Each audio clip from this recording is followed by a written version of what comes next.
మొక్కి నాకు ఉత్తరం ఇమ్ము, ఆలకింపుము. అవును తండ్రి, నా ప్రార్థన నేను ప్రార్థిస్తున్నానయ్యా. నేను ఎలాంటి దీన స్థితిలో ఉండి ప్రార్థిస్తున్నానో, ఎలాంటి స్థితిలో ఉండి నేను ప్రార్థన చేస్తున్నానో నువ్వు వెలిగిన దేవుడు కాబట్టి నాయన నా ప్రార్థనకి నువ్వు చెవి యొగ్గు. బైబిల్ గ్రంథంలో మనం చూసినట్లయితే అగాధ స్థలములో నుంచి ప్రార్థన చేసినటువంటి భక్తులు ఉన్నారు, ప్రవక్త ఉన్నాడు. ఆయన దేని కొరకు ప్రార్థన చేశాడు?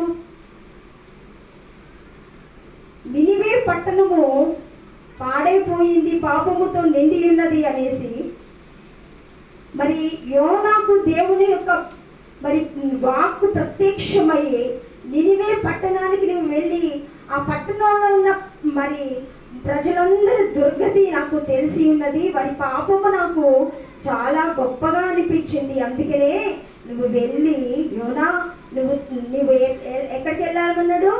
నినివే పట్టణానికి వెళ్ళి వారికి ప్రకటించు, నువ్వు చెప్పు అని చెప్పినప్పుడు మరి యోనా ఏం చేశాడు? దేవుని మాటకి విరుద్ధంగా ప్రవర్తించాడు, అవిధేయతగా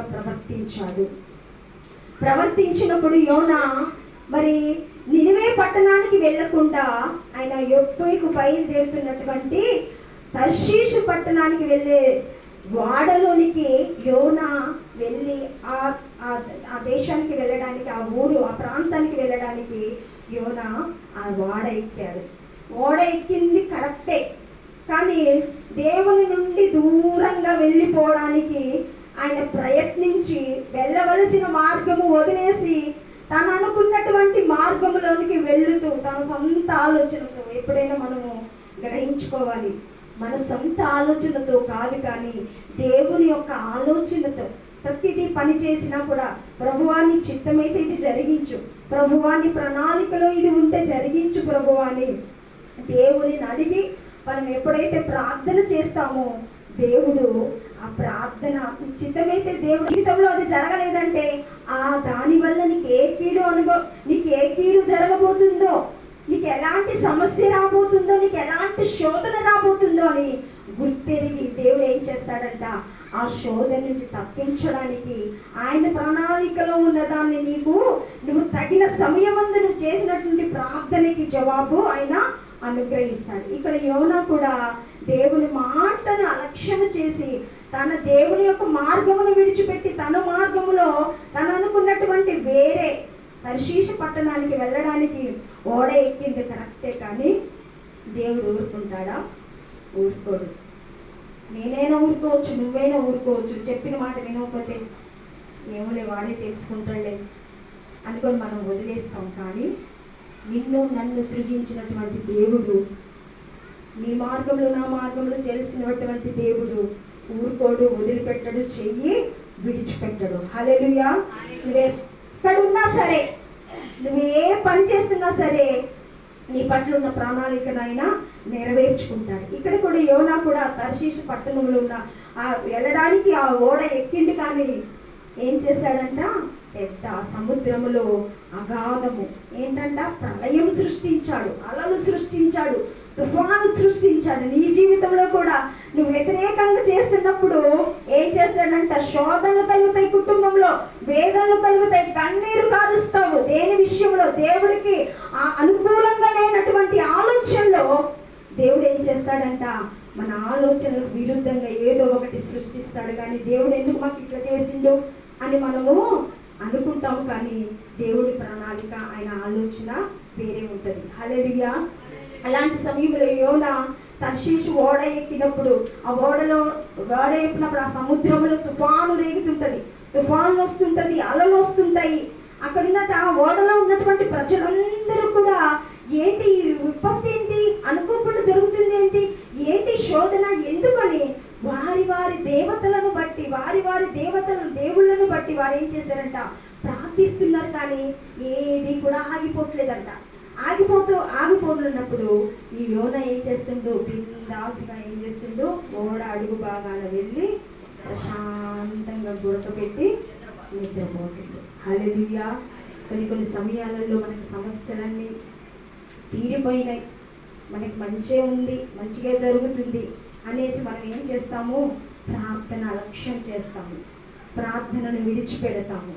అలాంటి సమయంలో దేవుడు నీకు కొన్ని విషయాల ద్వారాగా పడిపోకుండా, కొన్ని విషయాలు కీడుల ద్వారాగా, శోధం ద్వారాగా మరలా నిన్ను నిలవబెట్టడం కొరకు, నిన్ను ప్రార్థించడం కొరకు దేవుడు మరలా దేవుని సన్నిధులను ప్రార్థించడం కొరకు నిలవబెట్టుకుంటాడు. హల్లెలూయా.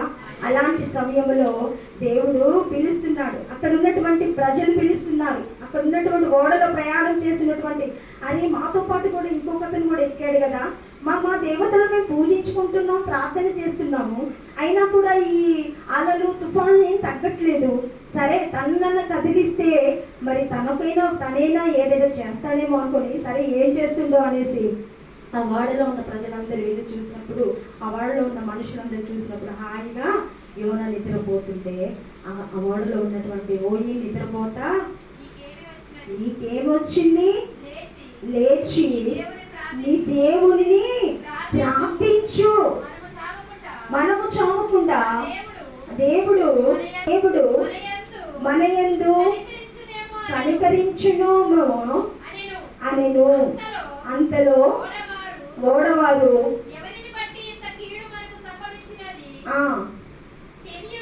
తెలియట నేనేం చేయాలి అంటే, మరి మిమ్మల్ని ఏం చేయమన్నావు అంటే, యోనా అసలు నువ్వు ఎక్కడి వాడివి, నువ్వు ఎలాంటి ఏ జనాంగంలో నుంచి వచ్చినావు, ఎక్కడి నుంచి వచ్చినావు అన్నప్పుడు, అయ్యా నేను ఫలానా, నేను హెబ్రీయుడను.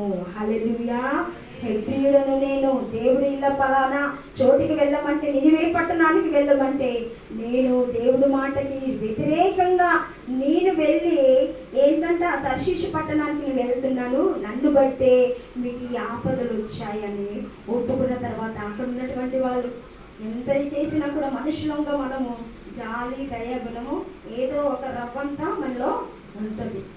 అయ్యో ఇట్లా జరిగిందా, అవునా, ఎంత శత్రువైనా సరే మనం ఏమనుకుంటాం, అయ్యో పాపం ఇట్లా జరిగిందా, అయ్యో అట్లా జరగకపోతే బాగుండు అని మనము తలంచుకుంటాం. ఆ ఓడలో ఉన్నటువంటి వారు కూడా ఏమన్నారంటే, అయ్యా మరి నీ వల్లే మరి జరిగింది కదా ఏంటని అడిగినప్పుడు యోనా అంటున్నాడు, అయ్యా మీకు ఏది సంభవించకుండా ఉండినట్లు నన్ను ఏం చేయాలి, సముద్రంలో ఎత్తి పైవెళ్ళండి. హల్లెలూయా. మీరందరూ క్షేమంగా ఉండాలంటే నన్ను మాత్రము ఈ సముద్రంలో పారవేయండి, వేసేయండి. ఈ అలలు పోయి చూడగా ఆ మనుష్యుడు యెహోవాకు మిక్కిలి భయపడి ఆయనకు బలి అర్పి మత్స్యం ఒకటి యోనాను మృంగవలెనని యెహోవా నియమించి ఉండగా యోనా 3 దినములు ఆ మత్స్యం యొక్క కడుపులో ఉండెను. హల్లెలూయా. హల్లెలూయా. దేవుడు ఎవరికి ఆజ్ఞాపించాడు? తను ఎన్నుకున్నటువంటి సేవకుని, తను ఎన్నుకున్నటువంటి ప్రవక్తని దేవుడు వదిలిపెడతాడా? నిన్ను కోరి నిన్ను రక్షించబడినటువంటి నిన్ను, నీ బిడ్డలను, నీ కుటుంబాలను, నీ బంధువులను ఆయన విడిచిపెడతాడా? విడిచిపెట్టే దేవుడు కాదు. ఈ రాత్రికాల సమయంలో యోనాని కూడా దేవుడు విడిచిపెట్టలేదు. ఇంత నాకు వ్యతిరేకంగా వ్యతిరేకంగా వెళ్ళినటువంటి యోనాని ఏదైనా చేయొచ్చు, దేవుడు పనిష్మెంట్ ఇవ్వచ్చు, కానీ దేవుడు అలా ఆలోచించలేదు. ఆలోచించకుండా ఆ సముద్రంలో ఉన్నటువంటి పెద్ద తిమింగలం, మత్స్యం అంటే చేప, ఎంత పెద్ద చేపలు ఉంటాయి సముద్రంలో, పెద్ద షార్కులు అంటే తిమింగలాలు, మనిషిని మింగే అంత తిమింగలం, మనుషులు తినేసేటువంటి తిమింగలాలు, చేపలు. అదేం చేసింది? యోనాని మింగివేసింది. మింగివేసినప్పుడు 2వ అధ్యాయం 3వ వచనం మనం చదువుకుందాం. నీవు నన్ను అగాధమైన సముద్ర గర్భములో పడవేసి ఉన్నావు, ప్రవాహములు నన్ను చుట్టుకొని ఉన్నవి, నీ తరంగములను, నీ కరులను నన్ను కప్పి ఉన్నాయి. నీ సన్నిధిలో నుండి నేను వెలివేయబడినను, నీ పరిశుద్ధ ఆలయము తట్టు మరలా చూచుదనని అనుకుంటుంది. హల్లెలూయా. మరలా ఏం చేశాడంట? దేవా నీ సన్నిధిలో నుండి నేను మొరపెడుతున్నానయ్యా. ఇక్కడ అంటున్నాడు, అగాధమైనటువంటి స్థలములో కూడా నేను మొరపెట్టుచున్నాడు.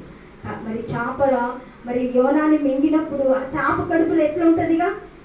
చేప కడుపులో ఏమేమి ఉంటాయి? అది చేపని